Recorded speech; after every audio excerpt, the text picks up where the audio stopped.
तो जो लोग इलेक्टेड हैं या नॉन इलेक्टेड जो वर्कर हैं, वो बड़ी संख्या में एकनाथ शिंदे की पार्टी की तरफ जा रहे हैं या बीजेपी की तरफ जा रहे हैं। उनके सामने दोनों ऑप्शन खुले हुए हैं।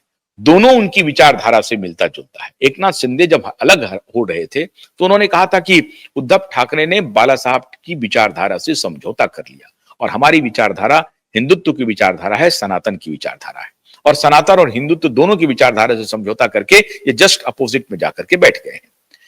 तो अब एकनाथ शिंदे के तरफ से ये ऑपरेशन टाइगर शुरू हो गया है। अब बड़ा अद्भुत खेल है। एक तरफ शरद पवार एकनाथ शिंदे को सम्मानित करते हैं, उनकी तारीफ में एक प्रकार से पूरा भाषण देते हैं। दूसरी तरफ एकनाथ शिंदे ऑपरेशन टाइगर चलाते हैं। किस लिए? शिवसेना उद्धव गुट के जो बचे हुए एमएलए हैं और एमपी हैं, उनको तोड़ करके एकनाथ शिंदे की शिवसेना में मिलाना। अब चूंकि एकनाथ शिंदे उप मुख्यमंत्री हैं, 57 सीटें एकनाथ शिंदे को मिली हैं, अजित पवार की पार्टी को 41 सीटें मिली हैं, बीजेपी को 132 सीटें मिली हैं। थंपिंग मेजॉरिटी में महायुति वहां पर बैठी हुई है। और अगर अजित पवार और एकनाथ शिंदे की नजर क्यों है? एकनाथ शिंदे की नजर शिवसेना उद्धव पर क्यों है? दो महत्वपूर्ण कारण है। एक कारण है कि अगर एकनाथ शिंदे ने अपना टैली नहीं बढ़ाया और उन्होंने देवेंद्र फडणवीस को आंख दिखाया, तो देवेंद्र फडणवीस कहेंगे कि हमें जो 13-14 विधायकों की कमी है वो शिवसेना उद्धव पूरा कर देगी, और अगर आप लोग गए तो हम शिवसेना उद्धव से हाथ मिला लेंगे, वो हमारे पुराने अलाए हैं और आप एक बार गद्दार साबित हो चुके हैं, दोबारा हम आपको गद्दार साबित करवा देंगे। आप समझ रहे हैं? हम तुम पर और तुम पर खुदा, तुम पर हम पर खुदा। तो यहां कहानी यह है कि चेक एंड बैलेंस, सह और मात का खेल चल रहा है। देवेंद्र फडणवीस की नजर शिवसेना उद्धव के विधायकों पर है और सांसदों पर है, दोनों पर है। उधर एकनाथ शिंदे की नजर भी शिवसेना उद्धव पर है, उनके विधायकों पर भी है और सांसदों पर भी है। अब एकनाथ शिंदे चूंकि शिवसेना से परंपरागत रूप से लंबे समय से, शुरुआत उन्होंने बीजेपी से ही की थी, संघ से, लेकिन उसके बाद वो चले गए शिवसेना में और शिवसेना उद्धव के साथ वर्षों राजनीति किया है। तो शिवसेना के जो कार्यकर्ता हैं वो एकनाथ शिंदे को के करीब अधिक हैं, लेकिन उन कार्यकर्ताओं को लगता है कि साहब एकनाथ शिंदे के साथ जाना ठीक रहेगा, कि अगर हमको पाला ही बदलना है क्यों नहीं बड़ी पार्टी में चले जाते हैं, बीजेपी में चले जाते हैं। लेकिन बड़ी पार्टी में उन कार्यकर्ताओं की उतनी पूछ होगी कि नहीं होगी, इसका कैलकुलेशन कर रहे हैं शिवसेना उद्धव के कार्यकर्ता का मेरा मतलब है कि जो भी स्थानीय लेवल पर, चाहे कोंकण में हो, चाहे मराठवाड़ा में हो, कोंकण के चाहे रत्नागिरी हो, सिंधुदुर्ग हो, रायगढ़ हो, कहीं भी हो, ये और मुंबई का जो बृहत्तर मुंबई का इलाका है, इनके कार्यकर्ता चाह रहे हैं कि अगर हमको शिफ्ट ही करना है, अपना भविष्य ही तलाशना है, तो किधर तलाशें? बीजेपी में तलाशें या एकनाथ शिंदे की शिवसेना में तलाशें? अब वहां उनको लग रहा है कि अगर हम एकनाथ शिंदे का हाथ मजबूत करेंगे तो हमारा जो इकबाल है वो बना रहेगा और हमारी कीमत भी बनी रहेगी बीजेपी की नजर में। और अगर हम बीजेपी में चले जाते हैं तो बीजेपी पता नहीं हमें उस तरह से रेसिप्रोकेट करेगी या नहीं करेगी, हमें उसका प्रत्युत्तर मिलेगा या नहीं मिलेगा। कार्यकर्ता है, शुरुआत में तो स्वागत होगा, लेकिन उसके बाद उनको लगता है कि उसके बाद हमारी अवहेलना होने लगेगी।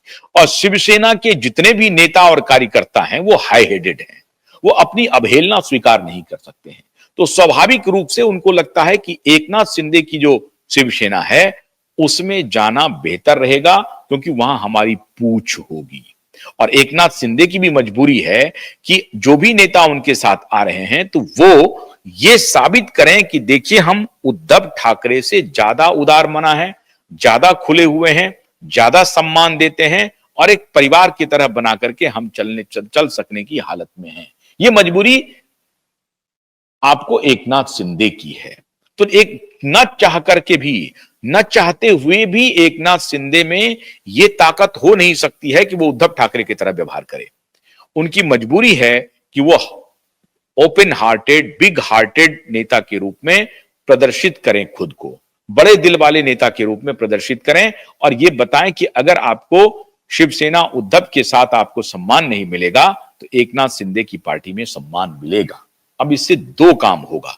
एकनाथ शिंदे सोच रहे हैं कि अगर शिवसेना उद्धव को पूरी तरह से तोड़ दिया जाए और ऑपरेशन टाइगर मेरा कामयाब हो गया तो हम देवेंद्र फडणवीस पर अंकुश रख पाएंगे, उन्हें साबित कर पाएंगे कि साहब देखिए खिलाड़ी तो हम ही हैं, हम अगर 39 विधायक को तोड़ के ला सकते हैं तो और भी टूट करवा सकते हैं, और भी टूट करवा सकते हैं। और पुराने विधायक जो थे शिवसेना में वो टूट के ऑलरेडी जा चुके हैं, नए जो कार्यकर्ता हैं वो टूट के जा रहे हैं। तो एकनाथ शिंदे एक तीर से दो निशाना कर रहे हैं, एक तो देवेंद्र फडणवीस पर भी अंकुश रख रहे हैं और इधर शिवसेना उद्धव को दो कदम नहीं कदमों सैकड़ों कदम पीछे ढकेल रहे हैं। और इसमें सहयोग कर रहे हैं भाई शरद पवार जी, जनाब शरद पवार, वो भी मदद कर रहे हैं। उनको लग रहा है कि चलो भाई हम कमजोर हैं लेकिन तुमको अगर मजबूत कर देंगे तो हम हमारा जो अभी दुश्मन बना हुआ है उसको हम कमजोर कर देंगे। तो तुमको मजबूत करके तुम चूंकि सत्ता में शामिल हो, मुख्यमंत्री पहले रहे हो, अभी मंत्री हो, तो तुमसे कुछ सत्ता का लाभ हम लेते रहे। अगर देवेंद्र फडणवीस हमारी बात नहीं सुनेगा तो तुम तो हमारी बात सुनोगे, तुम भी मराठा हो, हम भी मराठा हैं। तो मराठा कार्ड खेल करके वो चाह रहे हैं कि अपने भतीजे को भी थोड़ा सा साइड करके एकनाथ शिंदे से रिश्ता बनाए। शरद पवार वो नेता हैं जो बिना पावर या पावर के करीब रहे जिंदा नहीं रह सकते हैं। तो अगर पावर में है तो बड़ी अच्छी बात है, अगर पावर में नहीं है तो पावर के करीब कैसे जाया जाए, इसकी तलाश हमेशा शरद पवार करते रहते हैं। और यहां पावर के करीब जाने का रास्ता देवेंद्र फडणवीस और अजित पवार अपने भतीजे से भी ज्यादा उन्हें एकनाथ शिंदे में लगता है, महाराष्ट्र के स्तर पर। तो वो एकनाथ शिंदे को नर्चर कर रहे हैं, रिलेशन नया दरवाजा खोल रहे हैं। मुझे नहीं मालूम है कि एकनाथ शिंदे शरद पवार से रिश्ते को कितना लंबा खींच पाएंगे। एक उनको अभी जो एक लीज ऑफ टाइम मिला हुआ है वो ये है कि अभी चूंकि वर्तमान में अगर मुंबई के चुनाव को छोड़ दें तो ना तो विधानसभा के चुनाव है ना लोकसभा के चुनाव है, तो ये रिस्क ले सकते हैं। अन्यथा एकनाथ शिंदे के जो कार्यकर्ता हैं वो भी शरद पवार के खिलाफत में खड़े हैं, क्योंकि वो परंपरागत रूप से उनके खिलाफ खड़े हैं। क्योंकि एकनाथ शिंदे ने कहा कि हम तो सनातनी हैं, हम तो हिंदूवादी लोग हैं और हमारी विचारधारा से उद्धव ठाकरे ने समझौता किया, इसलिए हमने धोखा दिया, जिसको उद्धव ठाकरे कह रहे हैं कि महागद्दार है। तो ये अभी चूंकि बहुत बड़ा पॉलिटिकल इलेक्टोरल कोई बैटल में नहीं जाना है तो अभी तो दोस्ती अफोर्ड कर सकते हैं, लेकिन चुनाव आते आते वो अपनी दूरी बढ़ा लेंगे, ये पक्का मान के चलिए। शरद पवार से एकनाथ शिंदे दूरी बढ़ा लेंगे, क्योंकि जो महाराष्ट्र सदन दिल्ली में उन्होंने बयान दिया कि शरद पवार जो उनके जो ससुर हैं वो स्पिन गेंदबाज रहे हैं और शरद पवार हमारे ऊपर गुगली फेंक रहे हैं और इस गुगलिंग में हमें फंसाना चाहते हैं, हम फंसने वाले नहीं हैं, पता नहीं हम फंस भी सकते हैं, ऐसा करके उन्होंने कहा, उत्तर दिया उनकी तारीफ का। लेकिन एकनाथ शिंदे ऑपरेशन टाइगर में ऐसा प्रतीत हो रहा है कि वो कामयाब होते हुए दिख रहे हैं और बड़ी तेजी से शिवसेना उद्धव के नेता कार्यकर्ता पाला बदल रहे हैं। अब पार्टी में तो टूट हो गई, लोग जा रहे हैं छोड़ करके, कोई शिवसेना में आ नहीं रहा है, जा रहा है, ये उल्टा है, टूट हो रही है।